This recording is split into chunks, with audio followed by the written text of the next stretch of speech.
Don't you just love how lawyers try to paint violent defendants as having mental issues or have mental episodes?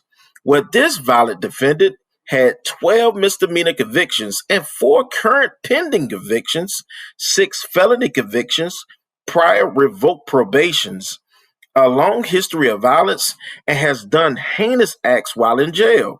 Do you think Judge West should let this guy see the light of day? Well, let's sit back and see how this trial played itself out.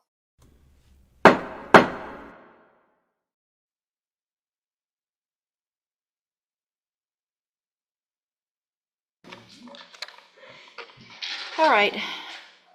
Kevin Alfred, Mr. Lewis, cause numbers 24 DCCR 1291, 1292, and 1143. Good morning, sir. Are you Kevin Alfred? Yes.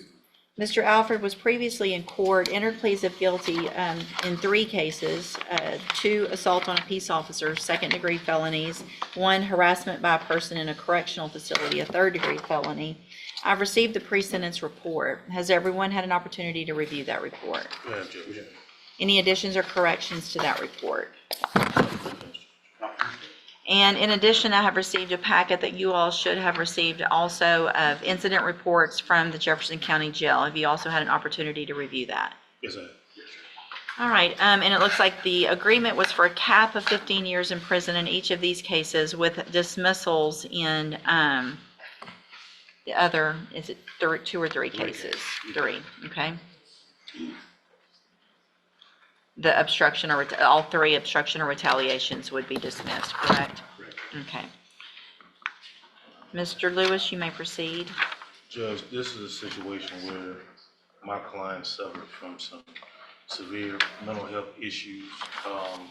Just from my time representing him, from the beginning to now, just appearance-wise, a totally different person. From now being medicated and sober and everything like that.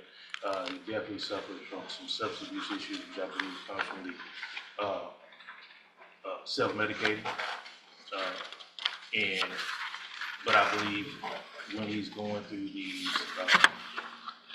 issues with his mental health issues, even, trying to self-medicate anything, does not correct any issues. It only makes it worse. And just from the evidence that was presented or that we had from the cases at question, you can see that this was somebody who was going through some serious issues during those times. Now, as far as the jail issues, I know that seems to be a big issue as well. If you look at the dates on those jail issues, most of them around when he was first brought into custody, while he was still going through detox and getting acclimated to medication and things of that nature. So he was still going through a difficult period at that point, even when he was going through that. And probation even pointed out in the PSI report that he's someone that really a rehabilitative type situation, it will be better for him than just incarceration. We know it's a big ask in asking for some type of communication with mental health caseload and things of that nature. He's more than willing to comply with whatever. I think he's at an age where he's tired of the cycle and wants to try to take advantage of whatever may be available to him to try to fix this issue so he can be in a more stable situation and environment. I think the time he has been on his medication and sober these last few months will give him a different insight. And Judge, that is what we're asking for, that, he's able to try to take advantage of some of those things I think will be very important for him. And I think even from the PSI report, you see these are issues he's had almost basically since a child, towards the mental health issues. Mr. Judge, Smith. obviously I disagree completely with what the defense attorney is saying in this case. His history, 12 misdemeanor convictions with 4 currently pending. This will be his 4th, 5th, and 6th felony convictions. He's been given probation. He was revoked before able to complete successfully the probation. He's had a long history of violence and some of the things he's done while he's in jail are heinous. The lewd conduct, the words, the throwing feces on more than one corrections officer shows what kind of person this man is. And I think 15 is probably a little weak, but that's the most that we can do under the cap, and that's what I would ask you to do.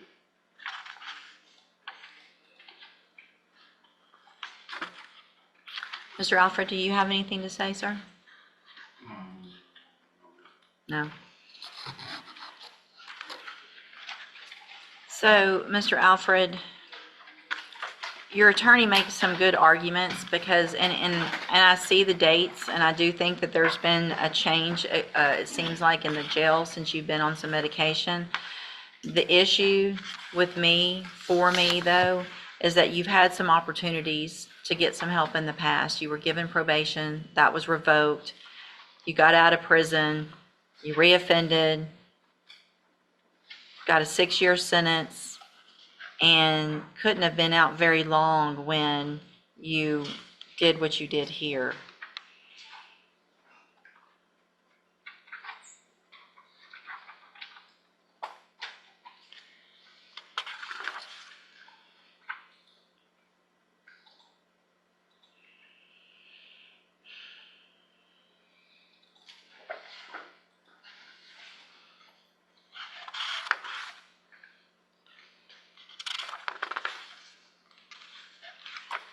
You know, I mean, golly, I'm not really sure what to do.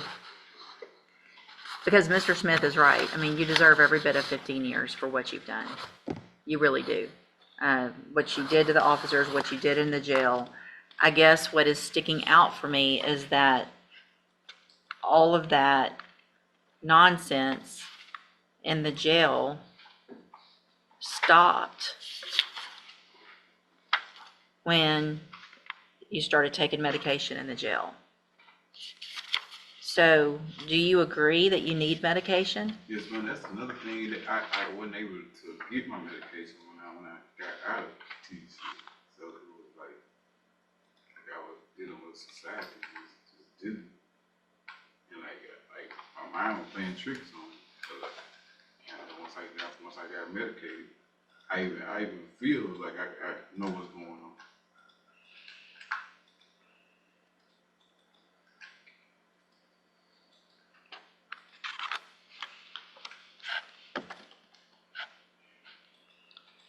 So, I think what I'm going to do, Mr. Alfred, is give you an opportunity that you probably don't deserve, but if you take advantage of it and you stay on medication, it appears that you can just live. I mean, you've got training, you had some good jobs in the past. You know, you're not somebody that quit school. You